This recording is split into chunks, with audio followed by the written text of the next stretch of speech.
I wanted to raise girls with strong opinions, the girls that could use their own brains. I want to give them everything I have. I want to pour my heart out and give them whatever they want to take. Razzaq ने जो लिख दिया है किस्मत में, risk आपका पीछा करता है मौत की तरह, मिलके ही रहेगा. I am loving, but at the same time, I'm also a CEO of a company. When you are not authentic, guess what you're constantly creating? Stress. And stress is the number one killer.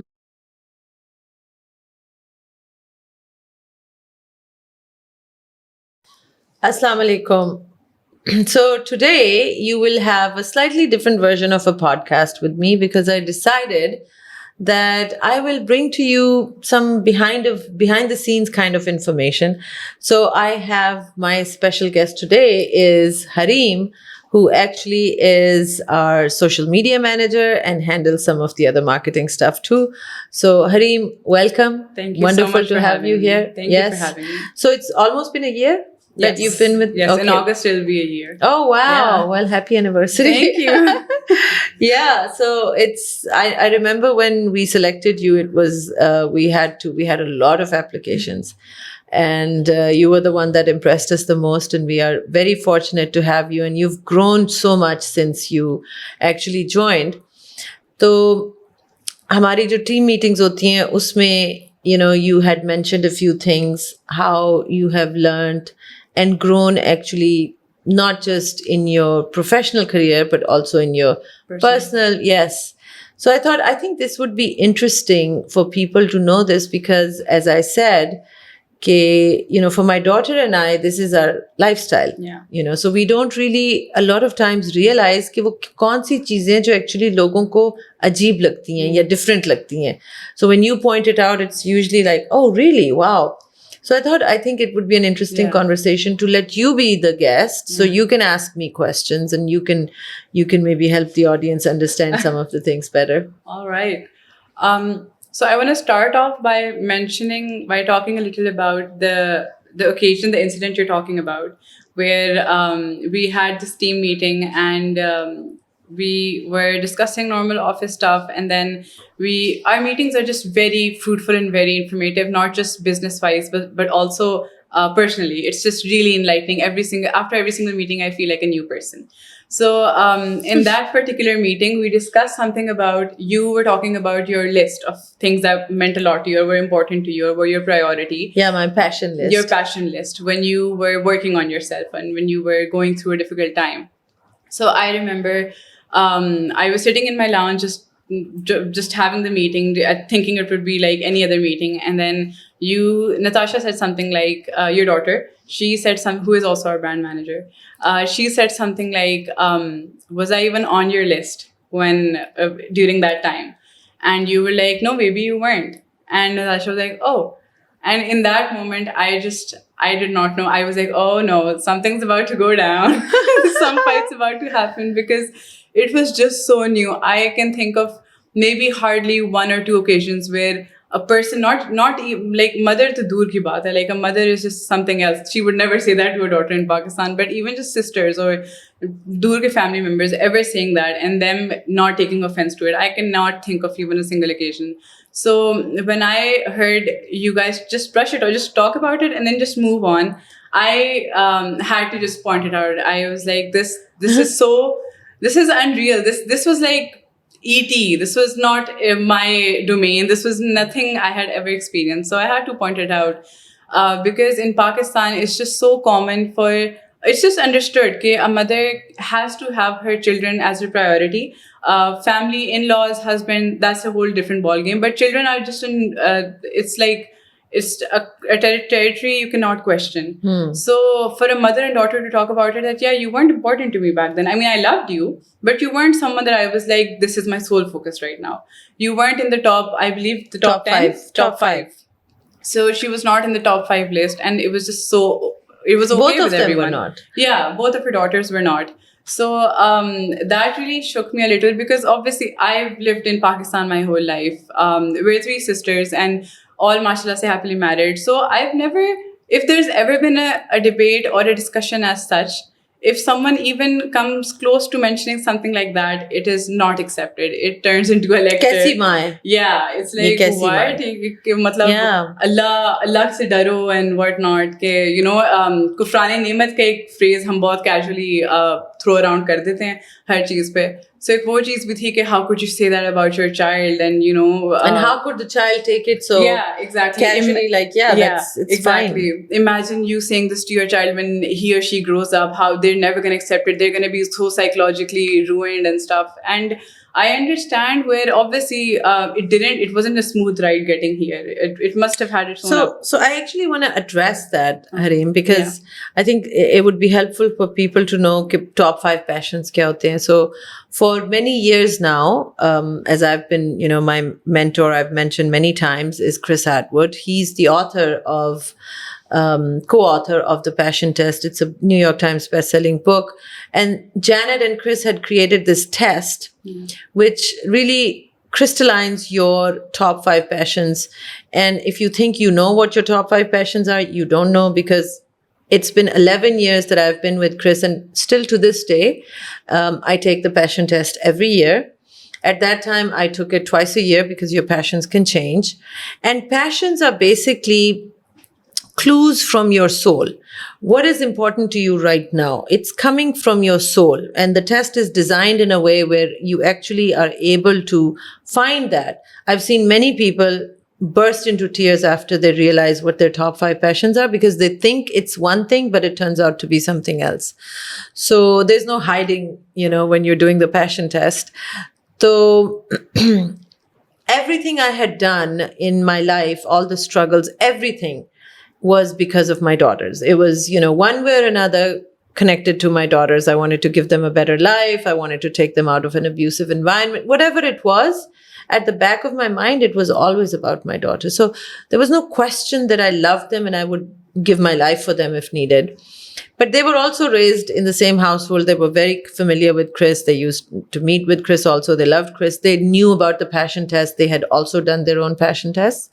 So that's what we were talking about, that a particular time, and this was, I remember, this was after I had really gotten into the journey of self-discovery, or Allah ke fazlo karam se business was doing really well, life was going well, the struggles had kind of stopped, bachiyan bhi theek thaak thi. And that's when I had realized, when I took the passion test, that what I was really missing in my life was fun. And it was part of self-care. On my top 5 passions, I think at that time was, one of the top 2 or 3 things were having fun, traveling, and meeting through business, but meeting, luminaries and teachers that I really wanted to meet with and spend time with them. And yes, at that time, they didn't make it to the top 5 passions, because agar aap dekhen, to they were fine. They were well taken care of. Our lives were going smoothly. So my attention and my focus was now on some other things. And they had not made it to that list. And we talked about it at the breakfast table back then.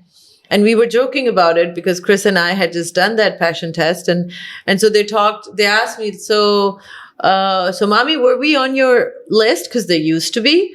And I said, no, you didn't make it to the list this time.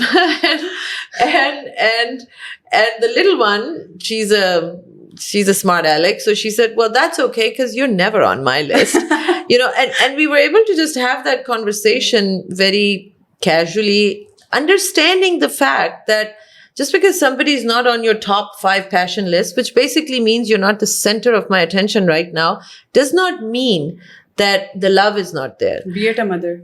It does not mean that if my focus and attention is not on them right now, it does not mean that, God forbid, if needed, I will not give my life for them. But there are other things I need to do, such as self-care. It's so important. I had not been doing that while I was going through my struggles. And now it was time for me to kind of go inwards, rest, and do some things for myself that gave me joy and happiness, right? So my daughters have grown, with me, with a lot of self-development around them, whether they were choosing it or not. But their level of awareness, I would say, was at that time and now higher than an average person. So they understood that love is not conditional. It's unconditional. And just because our mother is focused on other things and she's pursuing her passions does not mean that her love for us has changed one bit. And it's a very important thing. I think that's why you brought it up. कि पाकिस्तान में ये concept जो है या हमारे Indo पाक में ये कॉन्सेप्ट है कि इफ़ यूर अ मदर तो तुम्हारी बस जिंदगी की शुरू और आखिर बच्चों पे ही होनी चाहिए. It's very unnatural. Also not, again, I'll bring Islam into it. Islam says कि जब एक दफ़ा बच्चा बालिग हो जाए तो let them be on their own. क्योंकि जब इतना फोकस बच्चों पे होता है आपकी आइडेंटिटी उसी के इर्द गिर्द बनती है कि I'm this mother and I'm always worried about my children. तुमने खाना खाया है कि नहीं, चाहे बच्चा 25 साल का अडल्ट है उसके खाने के लिए माँ बीबी परेशान हो रही है. So this mollycoddling and this overprotectiveness, which is helicopter parent syndrome, not that I didn't have it at a certain stage, I did, but that kind of hinders the growth of the children. You stop them from being who they are. They have to go out into the world and find who they are, and they have to have freedom for that, right? So it's not a very healthy role to play when your child is no longer a toddler or a teenager. Her stage के ऊपर आपको थोड़ा सा अपना role थोड़ा सा adjust करना पड़ता है, थोड़ी सी freedom ज़्यादा देनी पड़ती है. And once they're past their 20s, they have every right to live their life the way they want to. Whatever teaching and tarbiyat you needed to do, that should have been done by then. So this is also what I wanted to ask, because Pakistan में लड़कियों के साथ with girls, parents do have this fear, but I've seen in general as well, parents are very scared of their children being independent very early on. Like, I've heard this phrase even personally, that why do you want to be that independent that early on? Which was common back then, but now that I look back at it, I'm like, what sentence is that? Like, it doesn't make any sense. But I've seen you're very comfortable in your children's independence. It does not threaten your being. So how did that, is it how it was since the beginning, or no? No. Natasha being my firstborn, she had to go through the brunt of me being a helicopter mom, because going through the divorce, and it was all about protecting my children. तो मेरा mindset ही बच्चों के ऊपर था, और मैंने इनको protect करना है, मैंने इनको shelter करना है. मेरी एक दोस्त मेरा मजाक उड़ाया करती थी कि जैसे बिल्ली अपने newborn babies को लेके हर जगह मुंह में पकड़ के फिरती रहती है, इस तरह तुम करती हो. Wherever you go, your children are with you, or you don't go anywhere. I had zero social life. It was all around making sure that they're safe, they're protected, they're well taken care of. And then, of course, Natasha hit teenage, and bichari ko maine, over there, 15 saal ki umar mein, you get a learner's permit, and then you should be able to get a driver's license after that. I didn't let her. Har dafa I would be like, tum ye kar dogi, tum takkar maar dogi, tum. Of course, I was scared. It was my fear, and because of my fear, I was controlling her and holding her back. So she had to involve Chris and her dad to basically get me to back off and let her drive. And that must have been painful. Having other people come in. It was very scary because I felt कि अगर मैं अपनी बच्ची को protect नहीं कर रही हूँ तो इसको कुछ हो ना जाए. यही fear होता है parents का, इसको कुछ हो ना जाए. But then I had to really sit down and did my inner work कि कुछ होना जो है, अगर वो तकदीर में लिखा हुआ है, अल्लाह ताला ने लिखा हुआ है, तो वो होके रहेगा. मेरा उसके सर के ऊपर सवार होना या ना होना makes no difference. Right? So this is just my own fear, and fear is false evidence appearing real. And it's controlling my behavior, and through which I'm controlling her behavior, and it was creating a lot of discord between me and her. She became a very rebellious teenager, took after me. So बहुत झगड़े हुए, बहुत फड्डे हुए, and eventually I had to learn that I am the one who is wrong here. She's asking for the kind of freedoms that everybody around her living in America, children her age, have those kinds. मैं उसको movies पे friends के साथ नहीं जाने देती थी. She was never allowed to go to a slumber party, to, spend a day with a friend. I had so many fears of, I don't know if so-and-so's husband is a child molester, or their boyfriend is a, क्योंकि उधर तो गोरी औरतों के they're never really single. They always have somebody. So वो fears मुझे बहुत ज़्यादा थे. And the way around it really was that you have to educate your child. From a very young age, I educated both of my children about what to look out for, what kind of behavior is inappropriate, and always making sure that they felt that it was safe for them to talk to me about something that is bothering them, if somebody's behavior bothered them, whatever. लेकिन जो natural और normal freedoms age के साथ साथ required होते हैं, वो हमें देने पड़ते हैं, क्योंकि अगर हम नहीं देंगे तो guess what, they're going to go behind our backs, and then they might actually get into real trouble. Because then they're getting advice from scholars that are their own age. Teenagers, right? Teenagers फिर उनको मशवरे दे रहे हैं कि यार ये कर लो, ये चीज सही है, ये चीज, your parents are so mean, this, that. So then they're going to get wrong advice, and then they're going to implement that because you yourself took yourself out of the picture. You didn't give them the your space. doing. No, and you took yourself out of the picture. You are no longer somebody they can trust. Confide in. Yeah. So कुछ चीजें मैं नहीं, it made me very uncomfortable, but I had to give her that permission. For example, if she was going to go out with friends once she started driving, we came to an agreement that yes, I am protective, and it's going to take me a while to get used to the fact that I'm, kind of cutting the, umbilical cord and letting you go.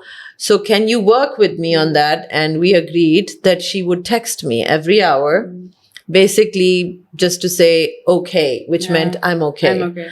And so that would give me some peace of mind. Acha, theek hai, sab theek hai, she's fine. And she still does that because now we're in Pakistan and I worry about her in Pakistan. But, what you're saying when you said, I realized I'm wrong, I was like, that does not match the color of your skin. That does not match what a brown mom saying that I realized I am wrong. I had to realize, I'm like, no, Hareem, it's the same race. No, I've said it many times to my daughters when because we have discussions. They came, I wanted to raise girls with strong opinions, girls that could use their own brains. And not think less of themselves compared to anybody, right? कि you are capable of making decisions.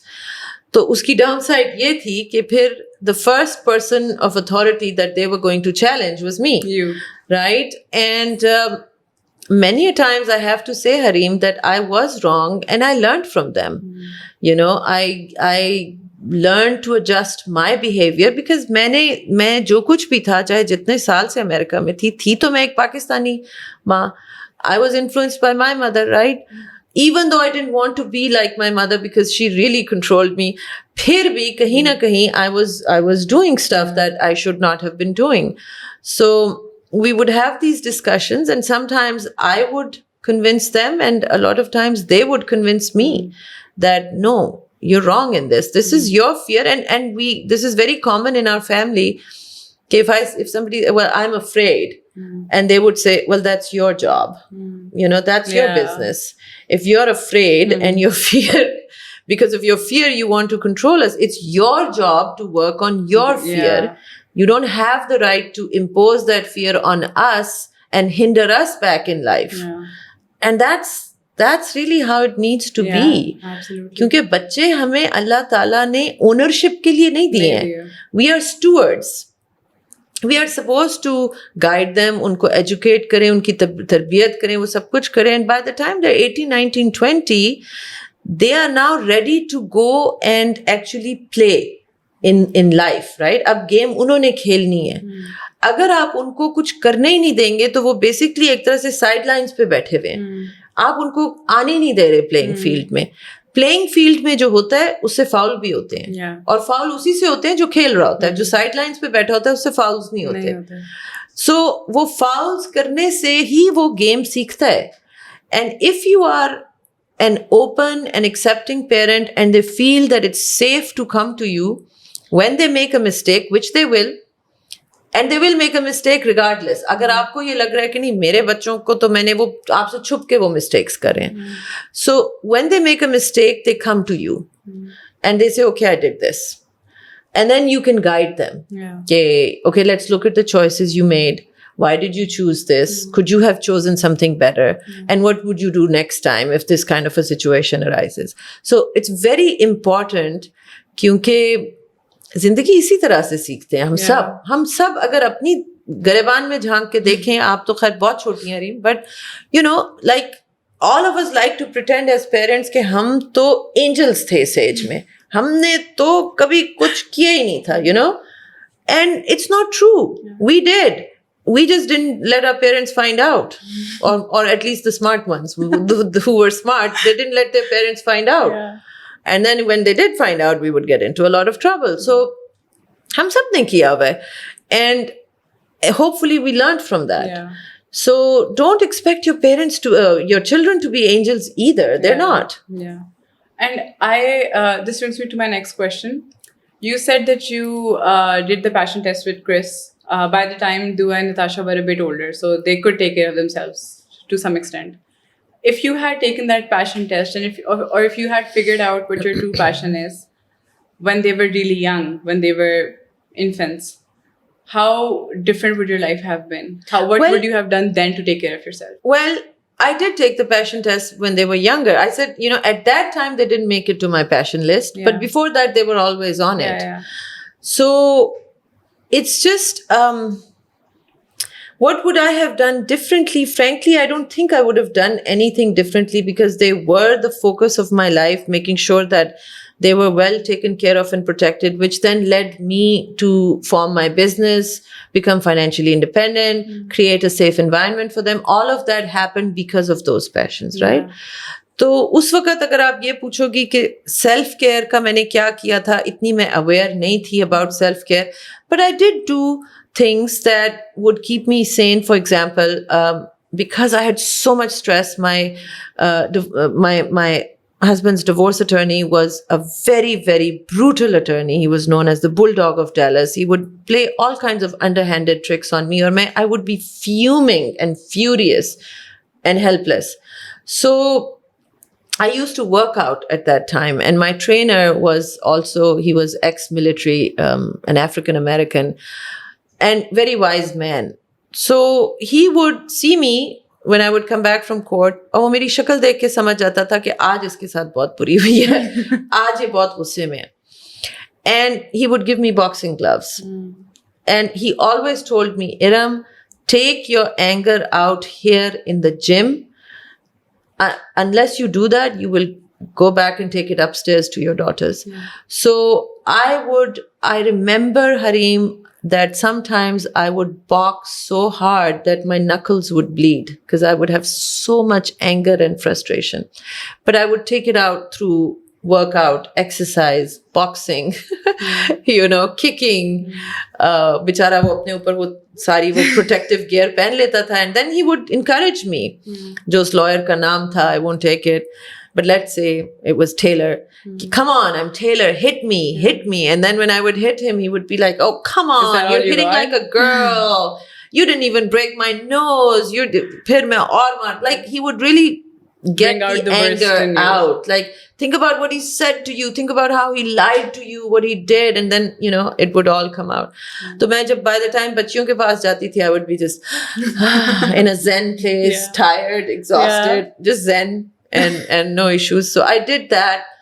Then as I got into self-development, I would do a lot of meditations. I did a lot of healing techniques to release anger and trauma. And you know, I used EFT a lot. So all of that was part of my self-care. Then I started going to a lot of retreats, healing retreats pe bahut jati thi, where I would connect with other women and heal together, you know. There was one retreat I remember. It's such an effective method, so effective, and I do it in my seminars also sometimes, that they had about 30 women, and they had a big hotel hall for that particular exercise. और उसमें उन्होंने फिर, they had a lot of incense burning and stuff, and then they turned the lights off, and they said, now scream, connect with your trauma, connect with your pain, and scream. And many of us couldn't. We just couldn't. Like we would go, like that. because we were so used to suppressing our voice, suppressing the pain. और वो उन्होंने कहा 4 घंटे हो इधर तो ए करनी है तो फिर 4 घंटे ए करते रहो. And then of course we would hear a blood curdling scream from one corner of the room, and somebody's bawling now, and then it would affect you, and then you could connect with your own trauma. So that permission to express your pain, your trauma, your anger. So by the time it was 1 hour into it, women would be cussing. They were so angry, crying.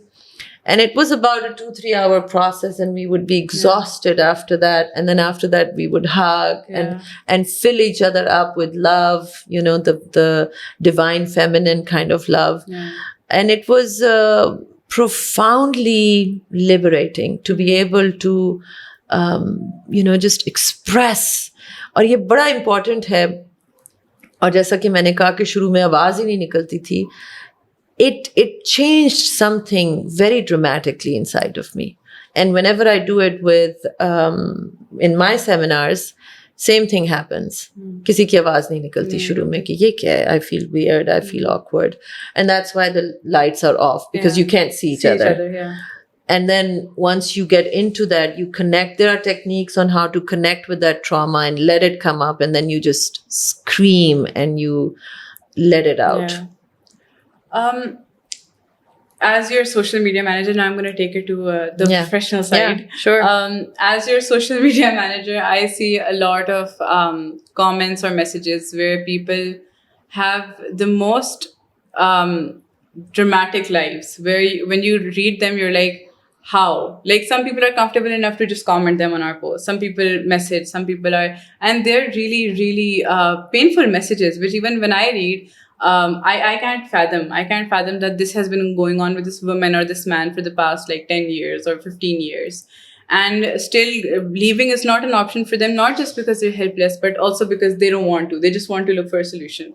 And sometimes I get overstimulated reading those messages, and I have to back off, and I'm like, this is not my area of expertise. Sometimes I can't even read them completely because they're just so sad. And then I see that you reply to them via comments, or if someone messages, then you cater to them with the same level of interest, motivation, and logic. Like when you're talking to them, it's never, it's not fueled by sympathy, or it's not fueled by pity or anything like that. It's just solution focused, and it's how you can help yourself. And with every single person, I've not seen someone interact with an audience like that previously, even right now. And secondly, how do you get that motivation or that level of energy to be the same with every person that brings their problem whenever you have the time? How do you do that? Because if someone comes to me, I sometimes do get frustrated, and I'm like, I need my space. But you have the same energy every single time. It's very sweet of you to say that. I don't feel that I have the same energy, because I would like to connect with way more people. It's just that there are so many. I mean, Instagram be a, YouTube be a, Facebook be a, and there's so many comments daily. I would like to be able to connect with more. But to answer your question, Hareem, शुरू में बहुत तकलीफ होती थी, बहुत रोती थी, अल्लाह ताला से दुआ करती थी कि इतनी ज़्यादा तकलीफ थे messages, and I'm a very solution oriented person. मैं क्या करूँ इनके लिए? What can I do? Because I can also see, having been in this field for so long, that sometimes people just want to be a victim. They're so identified with that victim identity. They want to tell you the story of their trauma. They want to cry about it, but they want to do nothing about changing the situation. But you, as an empath and as a compassionate person, hurt for them. कि इसको मैं किस तरह खींच के जगा दूं, खींच के निकाल दूं, मैं क्या करूं? So इसलिए मैं ये कहती हूँ कि ये जो कोचिंग का फील्ड है ना, ये बहुत कई दफ़ा डेंजरस होता है. बिकॉज यहाँ पे मैं देखती हूँ, 3 महीने का कोर्स करके I am a life coach, and you can't, it's हमारे यहाँ उधर वेस्ट में it's called heal thyself. You have to have been through a journey of pain and transformation and brutal brutal experiences which break your heart so many times. It shatters your heart so many times कि वो soft हो जाता है. फिर आपको actually दूसरे के लिए empathy feel होती है. Even अगर आपको कोई abuse भी कर रहा है, तो you understand कि they're not abusing me. They're basically projecting their fear or anger onto me. They are in pain. So उसके लिए ना आपने seminars में भी देखा होगा एक दो दफा. It happened that somebody just opened up their deepest trauma, and people in the audience just went, "Oh my God, some drama is about to go down now." And as a coach, you have to be so present with the client that there is not even iota of you and your drama and your baggage is not present at that time. You are present for that person because you're in service to that person. It is a sacred moment. And so the same thing applies when I'm responding to comments, because if I encourage their victimhood through pity, I'm not helping them. I'm giving them poison. I need to help them through compassion, kind of shake them up a little bit so they open their eyes. But obviously, on a comment, I can't do it to the extent that maybe I do it in my courses. Courses में तो मैं अच्छी तरह झटके दे के जगाती हूँ, क्योंकि वो फंसे होते हैं, अब उन्होंने करना ही करना है मेरे साथ. And that's also out of love. But different levels पे, tough love. But different levels पे आपको वो देखना पड़ता है कि इसको दवाई की डोज कितनी देनी है. दवाई की इतनी डोज देनी है या फुल डोज देनी है. फुल डोज कोर्सेज में ही मिलती है, because then I know how to take care of the after effects of the dose also. So to answer that question, it's like when you're a doctor. Let's say I break my leg and I'm in terrible pain and it's hurting. And I go to an orthopedic surgeon who's supposed to fix my knee. If he now starts associating with my pain, he's part of my drama and he's also feeling the pain. तो वो मेरा घुटना कैसे ठीक करेगा? He's of no help to me. वो भी hi, इतनी तकलीफ. No, he's going to be very focused. He may even cause me more pain at that time. Maybe उसने मेरी यूं करके हड्डी adjust करनी है, कुछ करना है. But he knows कि अभी इसको चंद सेकंड के लिए बड़ी सख्त तकलीफ होगी, but I am here to heal her. And I need to do what I need to do. So he goes into his training. He does not become a part of the drama. And this is so important for life coaches to understand, or even for people who are compassionate, that when you become part of the story, you are now part of the drama. You're adding to the drama. You must keep yourself removed from the drama, yet at the same time, keep your heart open with compassion. That takes a lifetime of learning and work, because you have to have that empathy, you have to have that love for them, but you cannot become a part of their drama. If you've noticed, people, especially during the course, they start crying a lot, right? I take them, let's say, to an inner child healing experience or something, and they're crying a lot. Everybody's instinct at that time is to go and hug that person. And yet I just sit there. I don't hug them, because hugging them would mean that I'm disrupting the healing process that is taking place. I must give them their space and let the trauma come up and come out and let the healing process take place. The best thing that I can do is keep my heart open, keep flowing love to that person, have compassion, be present, and not interfere with their healing process. Because if I interfere, by the way, whose ego am I servicing? My own. Because my ego is saying, if you're a good person, you should go hug them.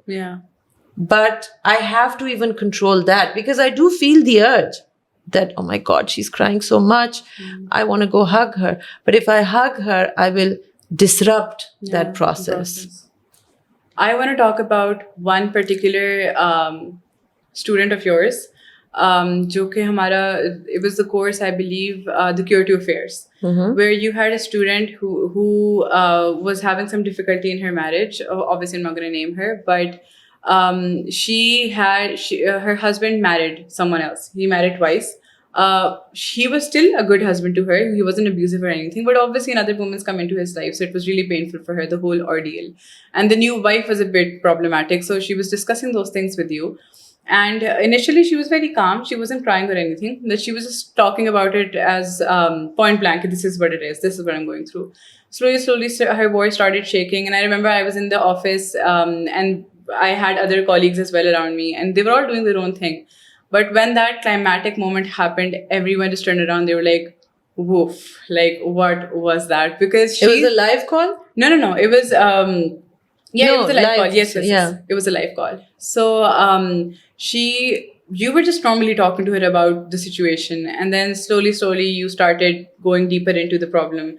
Not the problem, what she was feeling basically. And her voice started shaking. She started getting a little uncomfortable.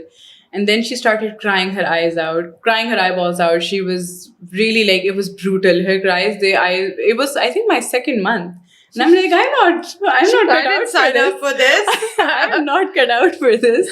I was shaken up. And she started bawling her eyes out. And then she was like, my problem is not him because he's doing the best he can. My problem is her because she's making it very difficult for me. I'm not being, and I'm not causing her trouble, but she is causing trouble to me. She's picking up things with me. And then she started crying and she's like, I've lost my husband. She's taken everything from me. She's the reason why my life is the way it is right now. And then you just said something. You said one line and you were like, फिर आप decide कर लें कि आपका खुदा अल्लाह है या वो है. And I remember she started howling. She started crying so badly and she started saying repeatedly, she was like, exactly. She started saying this because it was almost like there was an other persona inside of her hiding, telling her the same thing, but she just couldn't grasp onto it. And when she heard you say it, someone like a third person, that part just came out, that this is what I've been trying to tell you. And then you were like, God bless you, take care of yourself. And that's where it ended. There was and no she more, was calm. Yeah. And then suddenly she was calm.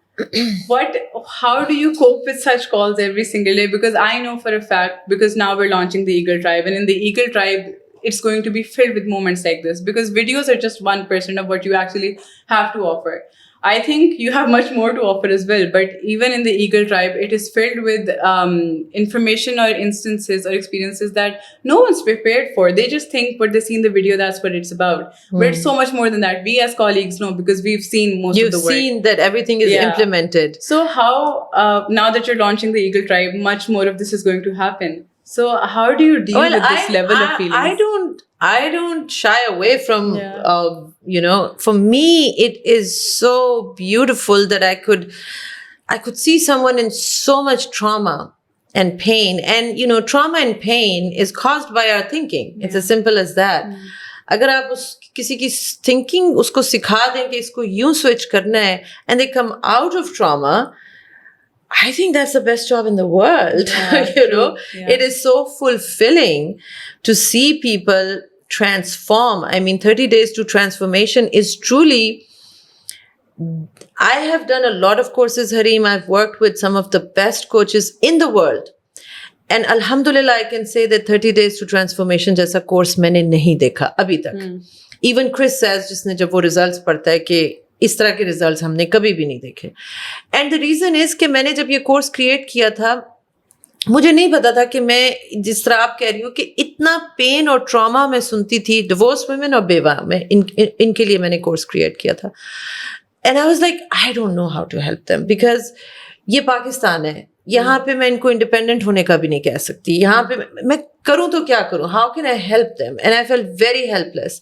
And I have lived in America for 30 years, और नई पाकिस्तान आई थी. इतना ज़्यादा पता भी नहीं था कि इधर कोई अगर एजेंसीज हैं, कोई नॉन प्रॉफिट्स हैं, क्या करूँ मैं? And I just prayed to Allah ताला.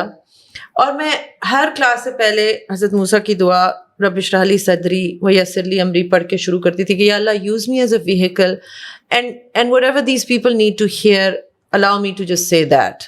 वो आप इनको डिलीवर करते हैं.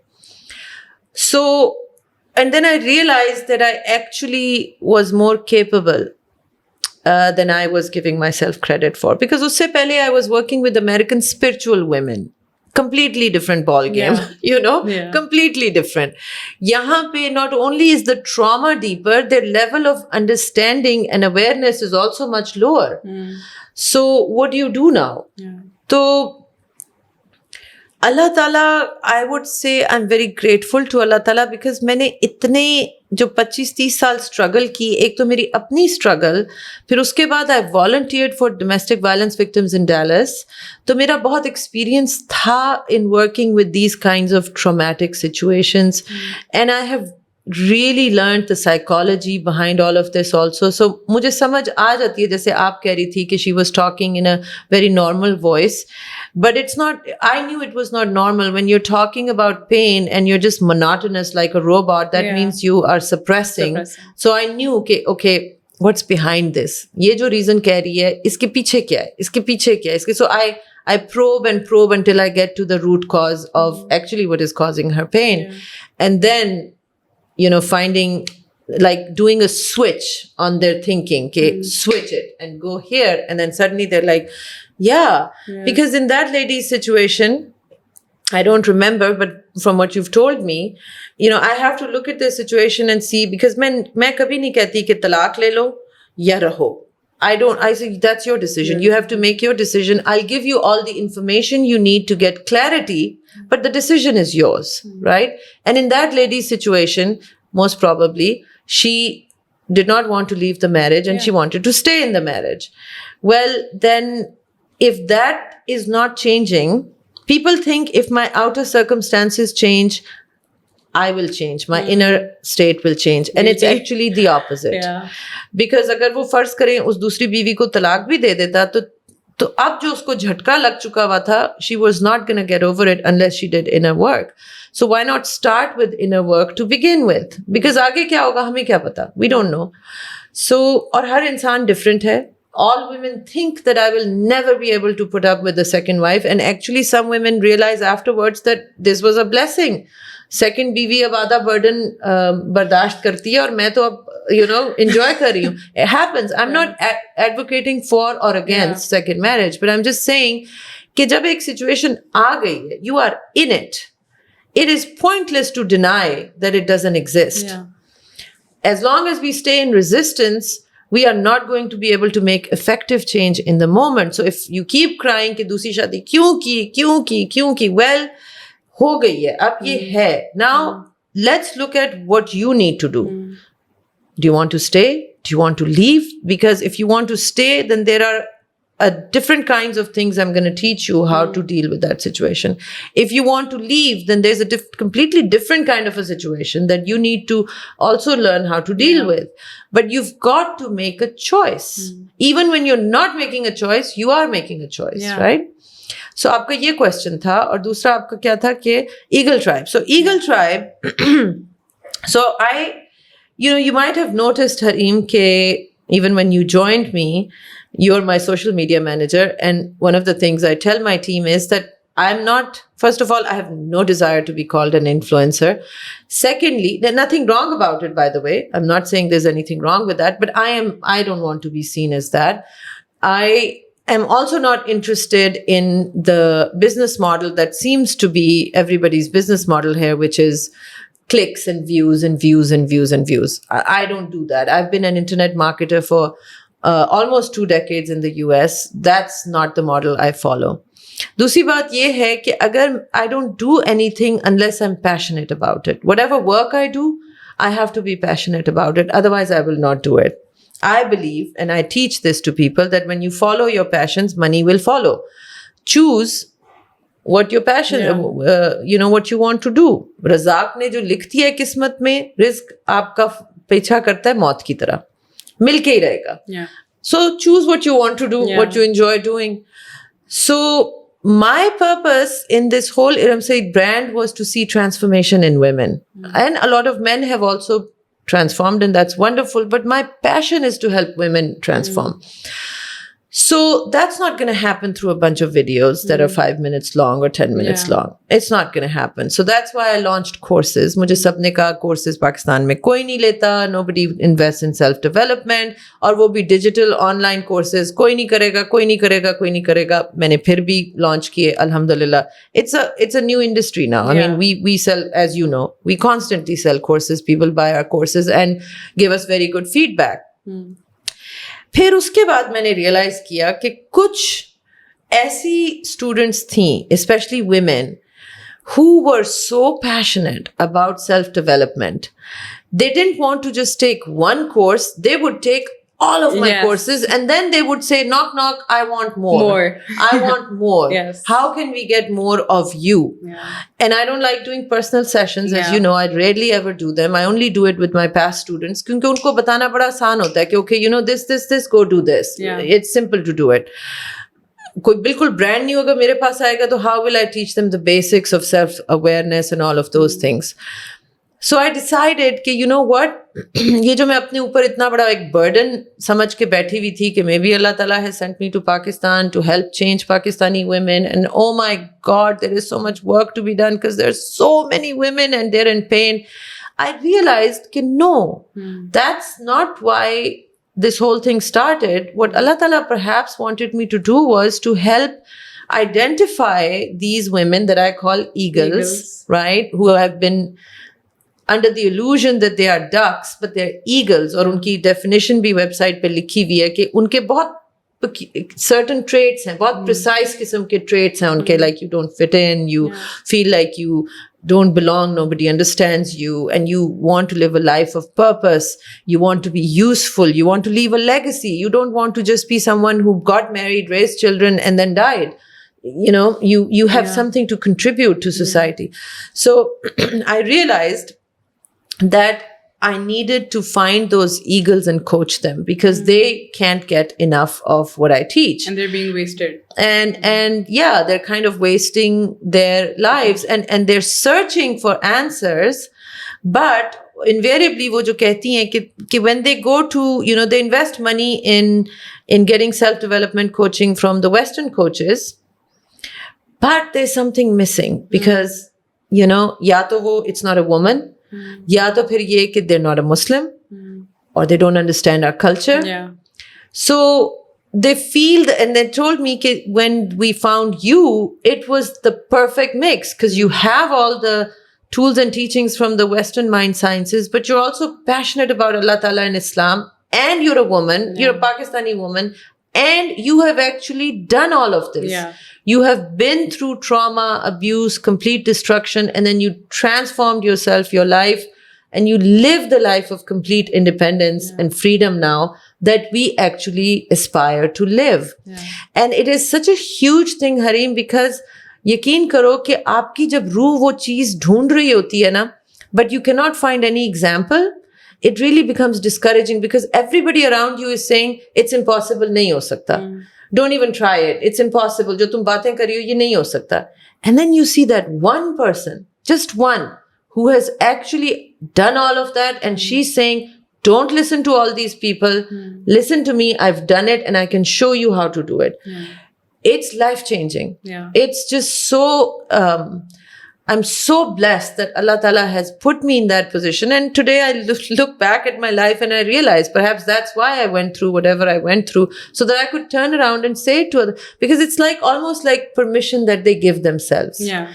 If she can do it, I can do it. Yeah. Yes. So that's why I've launched the Eagle Tribe. The Eagle Tribe is like the PhD program, you know. Yeah. It's long term. It's long-term coaching. It's for women who are very committed to really finding the gold, the treasure that Allah Ta'ala has placed in them. It is there. It's in everybody. But these women are just very committed, and they understand that that kind of self-development is not going to happen in a one-day seminar or a two-day seminar, or even after the 30 days course, which is wonderful and transformative. But then this is going to take them further and further. There is implementation. There is constant repetition of what needs to be done. There's accountability. There is a lot of access to me to answer questions and stuff. And then all the different courses that we have created and will create based on what they want. So I'm really excited about this Eagle Tribe, because now I understand that I'm meant to help create this tribe of strong, beautiful, passionate women, the kind of women that Allah Ta'ala, you know, जिस तरह की सहाबियात होती थी, not that I'm comparing ourselves to sahabiyat, but उस तरह की courageous, integrity वाली truly empowered Muslim women. Yeah. And then they're going to go out into the world and they're going to do so many different things, which is not my responsibility. And they will affect change in Pakistan and perhaps the rest of the world because they live in different parts of the world. So I'm very excited about that. Yeah. And I'm going to backtrack just a little bit before we end this, because I have to say this, because I see these comments all over and they really piss me off, because people are just so comfortable in talking about someone's life as if they know what they're talking about. Talking about if you have an opinion, completely negating it as if they don't know. As if they know where you're coming from. And it just really pisses me off, the entitlement, especially people in Pakistan have. So I often notice these comments where whenever you talk about your struggles, or even if you don't, you're talking about a general idea about love maybe, or anything else. They're just like, ये Pakistan में नहीं चलता, या ये तो अमीरों के चौंसले हैं, या this is, man, this only works in the US, this only works in the West, Pakistan में ऐसे नहीं होता. Which is what baffles me, because you did it in the US, you came back to Pakistan, you started from scratch, you did it in Pakistan as well. You did it with 2 girls. You did it as a solo parent. And it's just as if we have this excuse just hanging above our tongues कि कोई भी चीज़ हो तो पाकिस्तान में तो ये चीज़ हम कर नहीं सकते.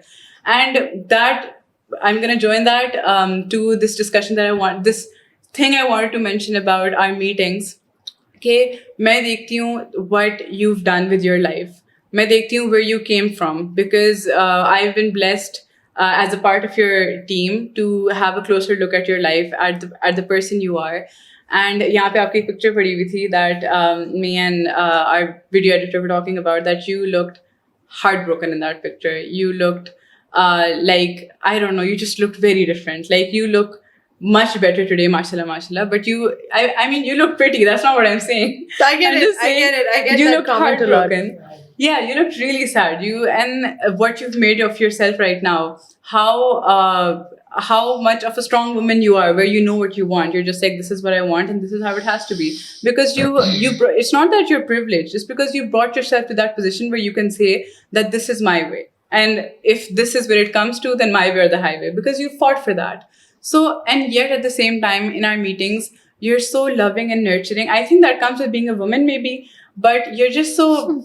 I could be very wrong. I'm just spitballing here. But you have this very warm and nurturing personality. You put us in our place right there and then. Boundaries are strong, but at the same time, you're just so warm, and everyone's just so comfortable with you. People, our own team members, we come to you with our problems personally, that this is what we're going through and we need your help. Even though obviously you don't owe it to us, but you're just always there.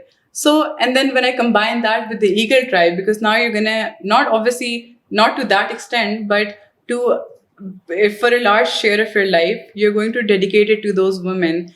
I am just so excited to see them be able to witness what we witness, the kind of Eram that we witness, the Eram that we have access to, because it is so fruitful, it is so humbling, it's so empowering. Sweet. That's so sweet. So I'm so excited for everyone to just...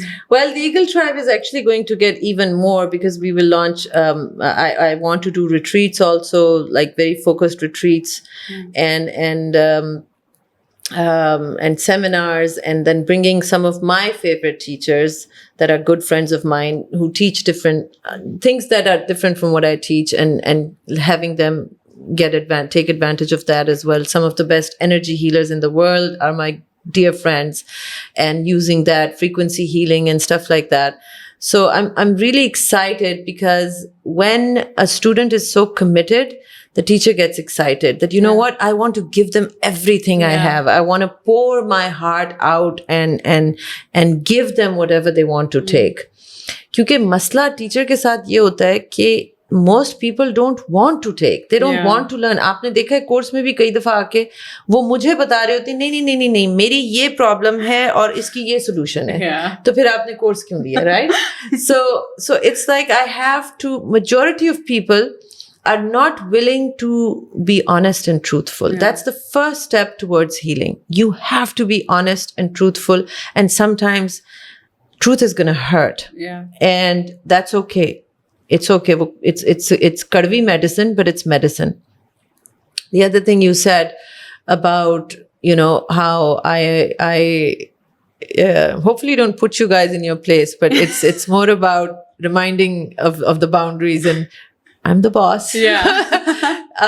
I do that with my own daughter, as you know. जिसके साथ सबसे ज़्यादा मेरी tussle होती है, because वो उस frame of mind से कई दफा नहीं निकलती कि I'm her daughter, you know, and then I have to remind her, right now I'm your boss. I think, Hareem, it's the journey of authenticity. Yeah. You know, I was listening to I'm a huge fan of Dr. Gabor Mate. And he was talking about, in his new book, he's talked about that there are two very strong human needs. Okay.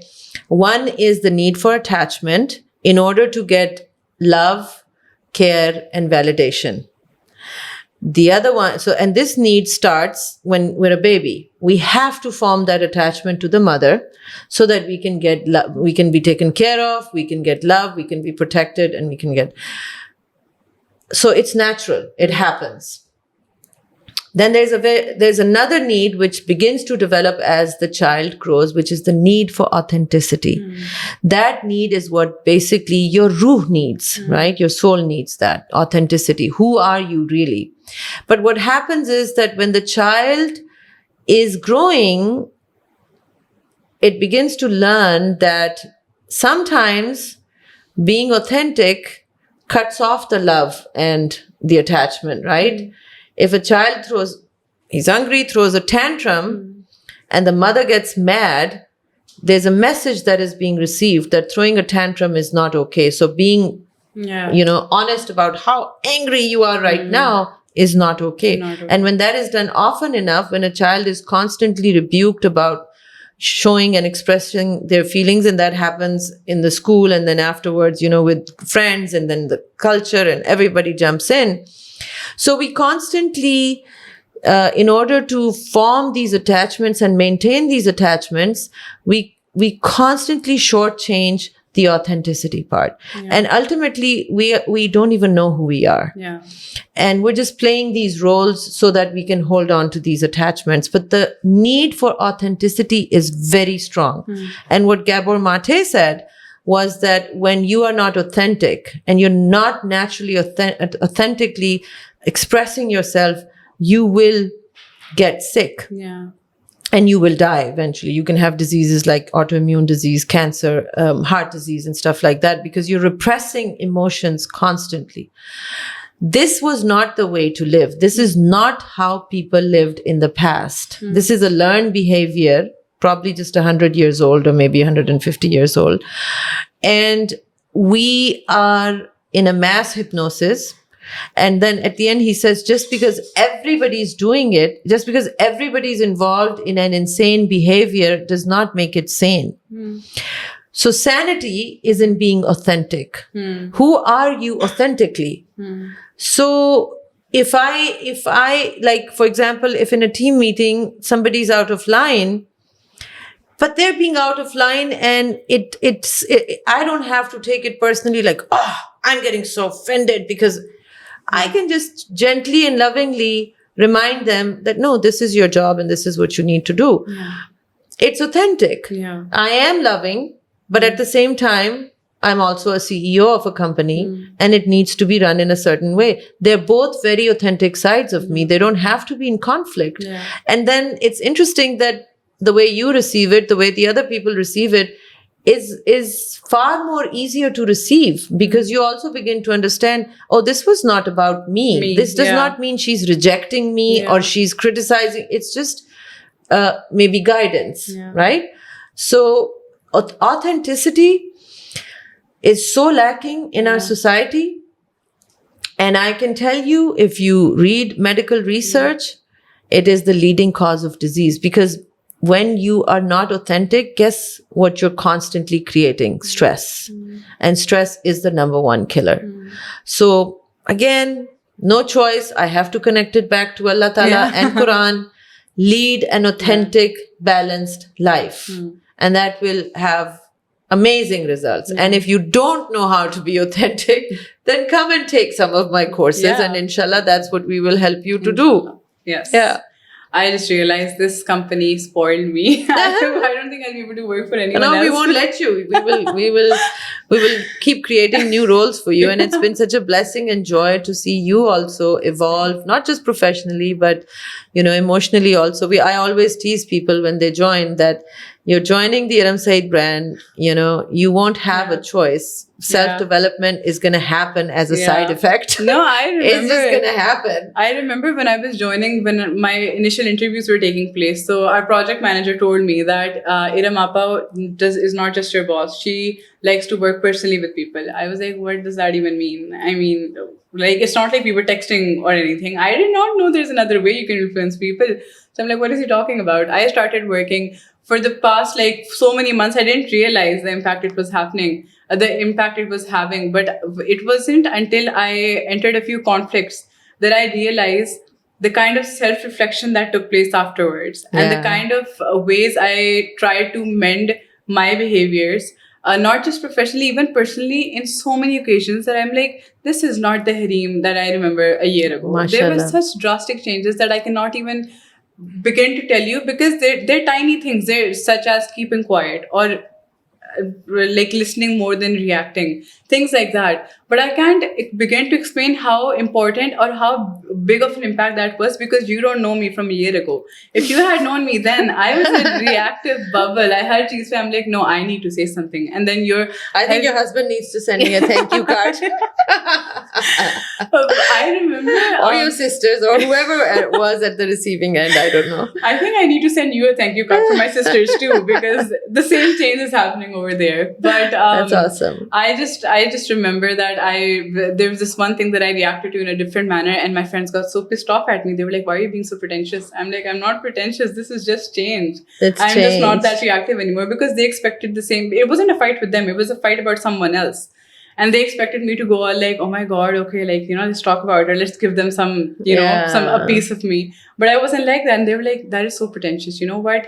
That's not how it's going to work. Do you think you're too cool? And I'm like, that's not it. You don't know the first thing about. And that's something that happens when you begin to live a more authentic life. A lot of people around you are going to get very uncomfortable, and some might leave, and that's okay. Yeah. Because they were meant to leave. Yeah. It just looks too, I don't know why, but it looks very pretentious to people outside, which is why I really want the people that can take any sort of benefit, yeah. Anyone that can benefit from this opportunity that you're giving them, I really want them to take it, because I want them to know how good it feels. This is the least pretentious you can be over here. And it's very easy. Actually, shuru mein thoda sa difficulty hoti hai to become very authentic and honest. But once you get past that hurdle, life actually becomes much easier. Exactly. It's an easier way to live. Yes. To be authentic, to be connected to Allah Ta'ala, to be kind. Yeah. To choose, if you have to choose between being right or being kind, choose kindness. It actually is a much easier life to live. Yes, exactly. I'm just so excited for this. I'm super excited for the Eagle Tribe, because it's just your interactions with people in courses. I'm just imagining that in the Eagle Tribe, and I'm just already so happy for those that are joining, and for what I'll be able to witness as well, because even just witnessing your interactions with people is just so alarming in a good sense, and it's just so it changes you learn, it expands your brain. Exactly. It forces you to think like, oh, what did she just do here? It's just constant mirroring yourself. You're like, oh, she's talking to me. So it's interesting, the previous editor that I used to have, I noticed after like 6 months that he was doing a really good job at editing. I said, everything is so crisp. You're doing such a good job. And he laughed and he goes, Eram Appa, kyunki mujhe ab aapki baatein samajh aane lagi. I laughed so much. Cute. So he was like, I've learned so much. I realized just through editing your videos, I have learned so much. Yeah. So it was very funny and cute. But when you work for the Eram Saeed brand, self-development comes as a side effect. Yeah, it does. You cannot help it, because it's a side effect, but it's a good side effect. It's so a great side alhamdulillah. effect. It gets a little difficult to meddle back into normal life afterwards, because no one understands you, because you're the eagle. What is normal? What is Raheem, normal? redefine normal. It's insanity everywhere else. you are normal. I'm normal. And but since you're rare, it looks like you're not normal and they are. But actually, this is normal. This Authentic, balanced life is the normal, natural way to be. This is what Allah Ta'ala told us. This is what Rasulullah Pak Sallallahu Alaihi Wasallam told us. And it's just that unfortunately, there is mass insanity going on, not just in the Muslim world, but the entire world. The consumer culture has hijacked normalcy. So what used to be normal now seems to be very abnormal. But inshallah, we will do our Allah Ta'ala, मैं हमेशा ये याद रखती हूँ. I teach this in the course, my business, your business, and Allah Ta'ala's business. It's not my business to change the world. Allah की दुनिया वो खुद ही change करेगा. मेरा काम नहीं है. मेरा काम है अपने आप पे काम करना या मेरी exact interaction में अगर वो लोग अब ला रहे अल्लाह ताला, मेरा बस उस हद तक काम है. मेरा काम ये भी नहीं है कि मैं पाकिस्तान को चेंज करूं. मैं कौन होती हूँ? I'm nobody. But if I can help influence the lives of a few people, that's good enough. आगे से maybe आप हरीम जाके millions को change कर दो. I don't know. अल्लाह ने किसके हाथ में क्या रखा हुआ है? Maybe सब मिलके कर लें. Who knows? वो अल्लाह ताला के हाथ में है, राइट? हिकमत उसके पास है, विजडम उसके पास है. आप बस अपना टुक टुक टुक टुक लगे रहें, जो आपको वो काम देता है, जिस लेवल तक देता है, बस वो करते रहें. And do it to the best of your ability with sincerity of heart. That's all Allah ताला requires. And then he makes life easy for you. जब आप दूसरों की जिंदगियों में आसानियां पैदा करते हैं, मुश्किलें पैदा करने के बजाय, फिर वो आपकी जिंदगियों में आसानी पैदा करनी शुरू कर देता है. Which is what he has done for me. Alhamdulillah. So it was so wonderful chit-chatting with you. And I want to ask our audience if this was helpful for them, because this was kind of behind the scenes. This is not somebody who's like a famous actor or some other, famous podcaster. This is somebody who works with me day in, day out, has interacted with me a lot. So I thought it would be helpful to see her perspective and hear from her as well. And if you would like to hear more from Hareem or other people who are shy to come in front of the camera, we might be able to force them. So let us know. Thank you. And before we shut this down, I would just like to request everyone that please look at the descriptions when I post something. Any link that you want is already there. She's the one that writes the descriptions. Yes. You guys get me blocked from Facebook every single time. Please just look at the description. All the links that you need are always there. Yeah. Or it's the first comment present. So that's all I want to say. Yes, the links are always there in the descriptions. Hareem writes the descriptions. और फिर आप लोग इतने comments में कि please send me the link.